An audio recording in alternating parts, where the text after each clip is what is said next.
Hey guys, it's Jay. Welcome back to my channel, where we discuss the popular culture of the 70s, 80s, and 90s. I just received the package, which I've been waiting for quite some time. Well, realistically, I only waited about a day, but when I found out about this particular item, I had to have it. Let's take a look.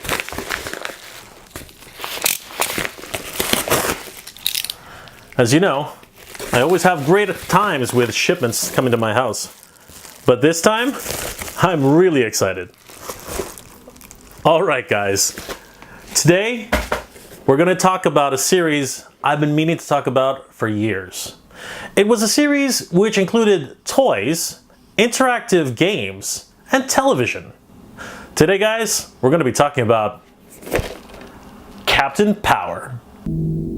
Power on.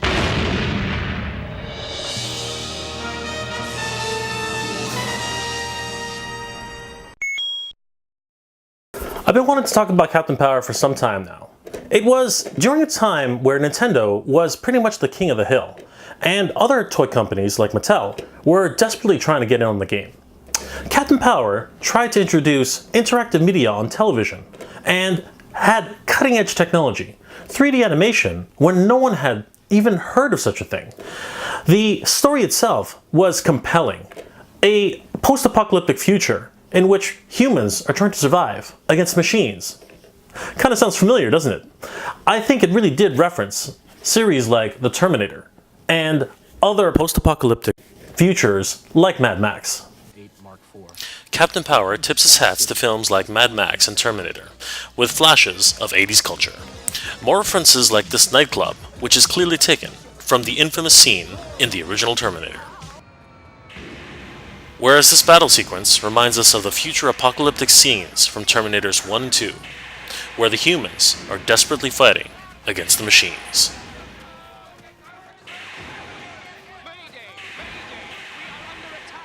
The series itself follows Captain Power and his adventures to save human beings who are being hunted by biodreads.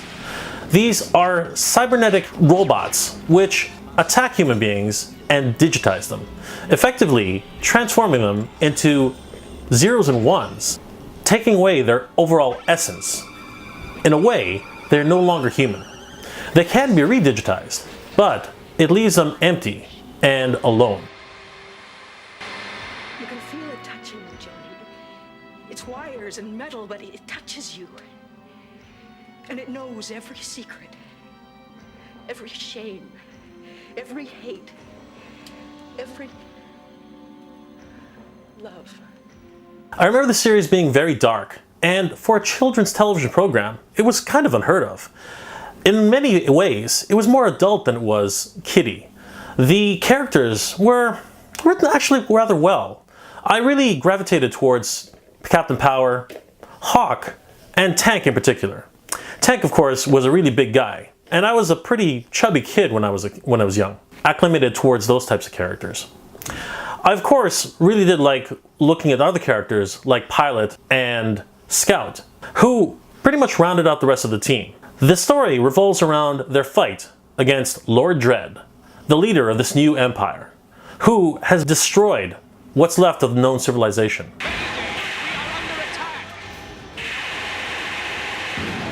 In 2132, advanced robotic soldiers known as biomechs had replaced humans in the armed forces of the world's nations.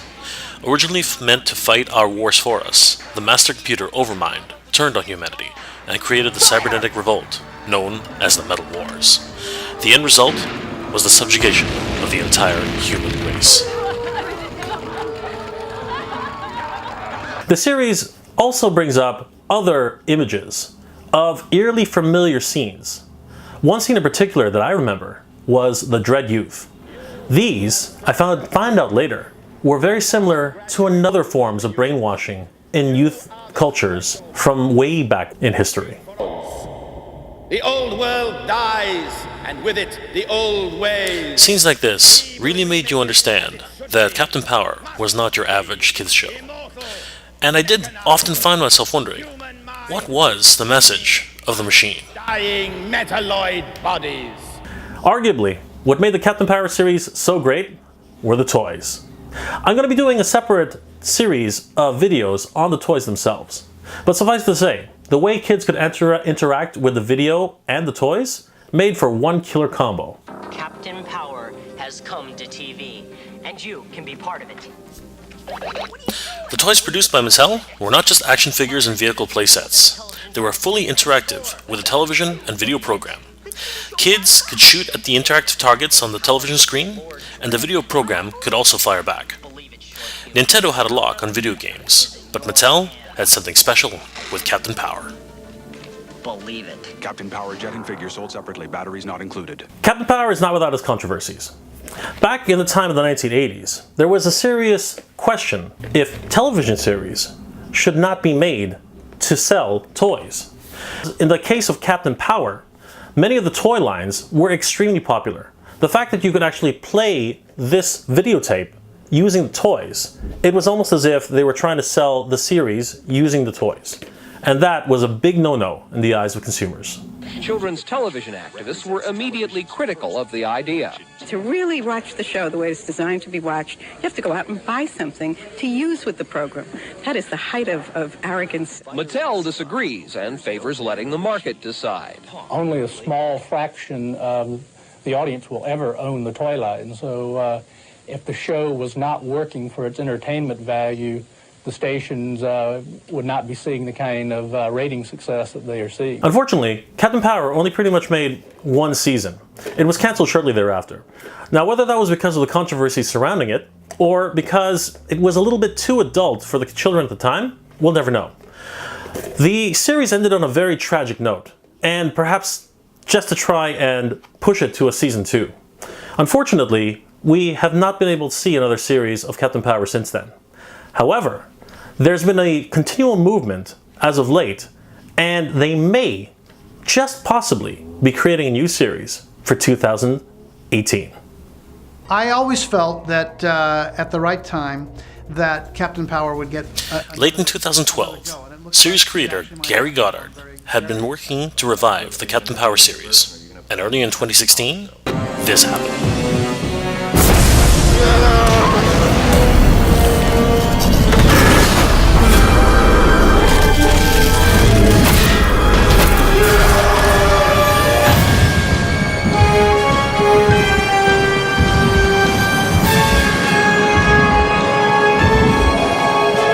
This has led to speculation that Captain Power may be returning to the video screen in 2018.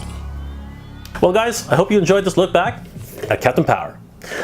I'm going to be doing another series based on the toy line of the Captain Power series. That, I think, is going to be very exciting. The way the toys interacted with the video is something you just have to see to believe. And at the time, it was groundbreaking and did cause a lot of controversy. Well guys, I hope you enjoyed this episode, and if you did, please leave me a like. It really helps me out. If you have any comments or suggestions on anime, live action, cartoons, collectibles, or anything else you'd like me to review, please leave that in the comment section below. And consider subscribing, as I have many more of these episodes on the way. Also, consider sharing this episode with someone who you think might enjoy it. Well guys, as always, thank you for watching. Geek Proud. Check out some of the other episodes I've done. You can also follow me on Facebook and Twitter.